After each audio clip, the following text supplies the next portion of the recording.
नमस्कार शेतकरी बांधवांनो, मानसी ॲग्रो फार्म, मी चंद्रकांत माळी.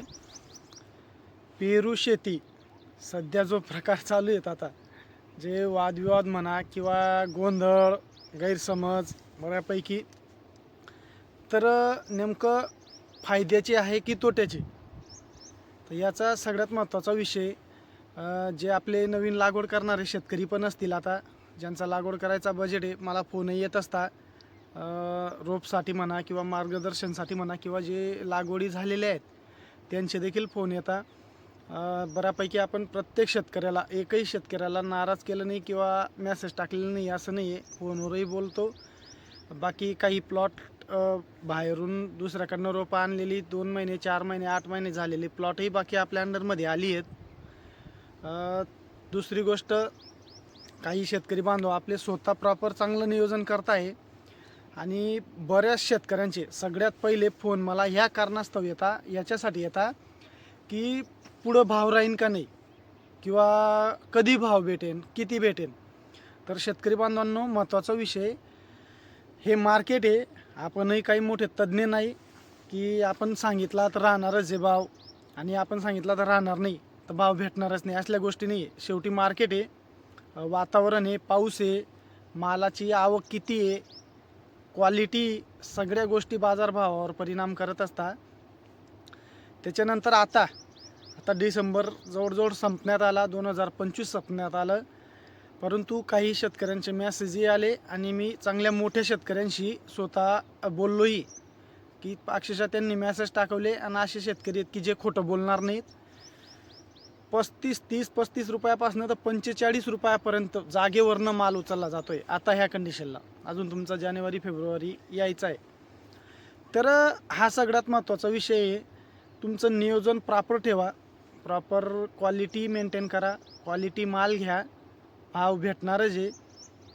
त्याच्यानंतर महत्त्वाची गोष्ट, मला बरेचसे शेतकरी विचारतात की साहेब लागवड करायची आहे, परंतु काय भविष्य राहील, काय कंडिशन राहील पेरू शेतीचं.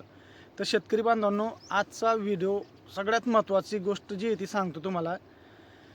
जर तुम्हाला फळबागेत यायचं असेल, पेरू शेतीत यायचं असेल, तर एखादी व्हिडिओ बघून, आणि दुसरी गोष्ट, माझ्या प्रत्येक व्हिडिओ बघा तुम्ही, जे खरं आहे, जे रिअल आहे तेच सांगतोय, जे अनुभवलं आहे, जेवढं काढलं आहे तेवढंच, नाही तर उगीच काहीतरी 8 लाख 12 लाख 15 लाख एकरी 20 लाख या गोष्टी आपल्याला पटतही नाही आणि कधी करणारही नाही. जे ते सगळं मोकळं राहतं. हेच नाही, माझ्या पर्सनल लाईफमध्ये मी तोंडावर सगळ्या गोष्टी जे ते ओपन खरं सांगतो. तर महत्त्वाची गोष्ट, तुम्ही जर कधी एखादी व्हिडिओ बघून, कारण मागाशी बोललो मी, ह्याच नाही, प्रत्येक कुठल्या धंद्याची असो, बिझनेसची असो, एखाद्या नोकरीची असो, कुठली गोष्ट असो, माणसाला पहिले सगळं आपण पॉझिटिव्ह विचार करतो त्याच्यातनं. कोणाचं काय बघितलं का, 15 लाख एकरी झाले, हां मी लावलं, रोप लावलं, एवढं झालं, 2.5 लाख खर्च आला, 15 लाखाचं उत्पन्न, एवढं प्रॉफिट आहे, शक्य नाही. शेतकरी बांधवांनो, मॅपनं दाखवलेला प्रत्येक रस्ता हा चांगलाच असेल, चांगलाच आहे हायवे असं नाही. दाखवलं काय जातं आणि घडतं काय माणसासोबत. जेव्हा आपण त्या गोष्टीत प्रत्यक्ष उतरतो, आपला एरिया, आपली जमीन, आपलं क्लायमॅट, त्या वाईज येणाऱ्या अडचणी, सगळ्या गोष्टी सामोरे करून जेव्हा जातो, तेव्हा समजतं की नेमकं याच्यात आहे काय सत्य. तर जर तुम्ही 12-15 लाख कमवण्यासाठी एकरी पेरू शेतीत येत असाल, तर तुमचं काही काम नाही आहे. बिंदास येऊ नका, मोकळेपणानं सांगतो. हां, पण एक गोष्ट, जर पारंपरिक पिकांना त्रासले असाल, कंटाळले असाल, दरवर्षी नुकसानीत जात असाल, दरवर्षी मेहनत करून सगळं नवीन शेत तयार करणं, लागवडी, पेरण्या, सगळं करण्यापासून काढणीपर्यंत ते आलेलं उत्पन्न, आणि त्याच्यानंतर बाजाराची परिस्थिती, बाजारभाव, आणि मग राहील ते राहील 20,000 30,000 प्रॉफिट राहील तर राहील, नाही तर काही पिकांमध्ये बराबरही होते, नाही तर काही पिकं लॉस करून जातात. तर याच्यासाठी त्याच्यानंतर इतर पिकांना नैसर्गिक संकट तुम्हाला माहिती आहे. ऐन तोंडात आलेला घास हा हिरावून घेतला जातो. जर एक अवकाळी पाऊस झाला, एक गारपीट झाली किंवा काही झालं, तर तेवढं नैसर्गिक संकटांना समोर जाण्याची यात गोष्टीत ताकद आहे, या पिकात ताकद आहे, तेवढं नैसर्गिक आपत्ती येत नाही. त्याच्यानंतर जर तुम्हाला पारंपरिक पिकांमधून थोडाफार सुटका घेऊन, आराम घेऊन, एकदम शांत आणि सुखाने आणि कमीही मेहनतीत, मेहनत आहे पेरू बागेला, मेहनत आहे नाही असं नाही, परंतु इतर पिकांपेक्षा खूप फरक आहे. म्हणून सुख शांतीनं 5-50 लाख रुपये जर एकरी कमवायचे असतील तर तुम्ही बिनधास्त पेरू शेतीत या, नुकसानीत जाणार नाही.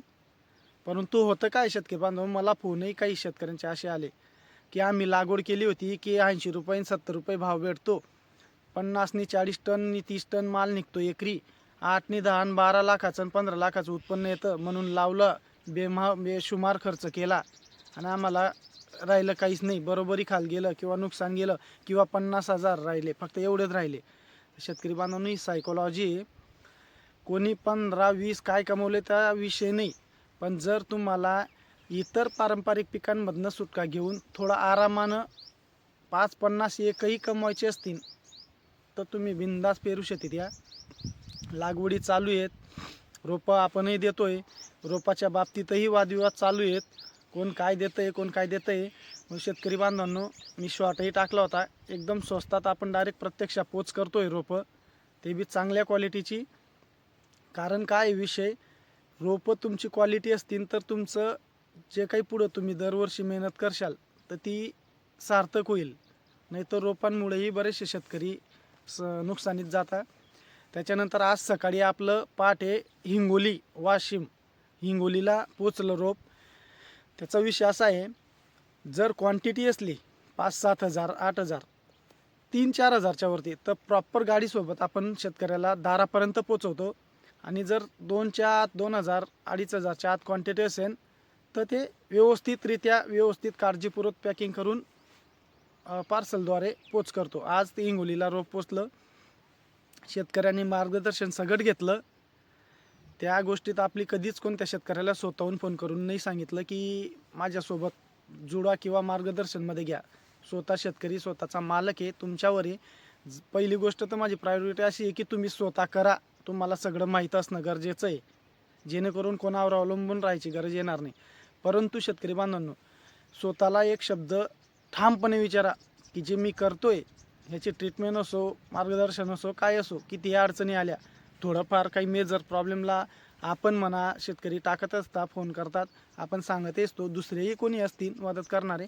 पण तू प्रत्येक गोष्ट शेतकरी बांधव काय राहतं, सध्या म्हणजे माझ्या वैयक्तिक मतानं सांगतो, सध्याच झालेली जिल्हा परिषद शाळेची अवस्था आणि इंग्लिश मीडियम हा तसला प्रकारे तरी समजलं चालेल. याच्यात अर्थ समजला असेल तुम्हाला सांगायचा आहे. तर ह्या सगळ्या गोष्टी आहेत, प्रॉपर नियोजन करता येत असेल तर करा, चांगली गोष्ट आहे. माल चांगला काढा, क्वालिटी घ्या, सगळ्या गोष्टी व्यवस्थित. माल चांगला क्वालिटी आला तर आज जो भाव आहे त्याच्यात तर लाखपटीनं परवडतं आहे पेरू. म्हणून कुठलीही गोष्ट करत असताना नुसतं थोडीफारी 2 व्हिडिओ बघून माहिती घेऊन ते कामं करू नका. मी प्रत्येक वेळेस बोललो आहे. अजूनही आता बरेच दूरहून काही बुलढाणा, हिंगोलीची मागाशी 2 महिन्या पहिले 2 शेतकरी आले होते, बुलढाण्यापर्यंतचे शेतकरी येऊन गेले आहेत. इकडं नाशिक, आपले धुळं, नंदुरबार, जळगाव एरियातले तर 8 दिवसात 4 दिवसात येतच राहतात शेतकरी. प्रॉपर सक्सेस शेतकऱ्याकडे या, बागा बघा, काय अंतरानं लावलेले आहेत, काय नियोजन आहे, कसं कसं केलेलं आहे. त्याच्यानंतर काही शेतकऱ्यांची अशी कमेंट किंवा व्हिडिओ आलेले आहेत यूट्यूबला की नुकसानीत गेलं, खर्च निघाला नाही, मेहनत वाया गेली. जवळपास असेल तर त्याही शेतकऱ्यांना भेट द्या, नेमकं काय चुकलं आहे किंवा खरंच सगळं मेहनत करून फक्त बाजारभावामुळेच नुकसानीत गेले का, तुम्ही माल किती काढला, काय क्वालिटीचा होता, कसा होता, किती गेला. काही जास्त माहिती लागत असल्यास मानसी ॲग्रो फार्म या यूट्यूब चॅनलला सबस्क्राईब करा. जेही सांगतोय ते शेतकऱ्यांच्या भल्यासाठी आणि जे खरं आहे तेच सांगतोय, उगीच फेकायचं काम आपल्याला येत नाही. धन्यवाद.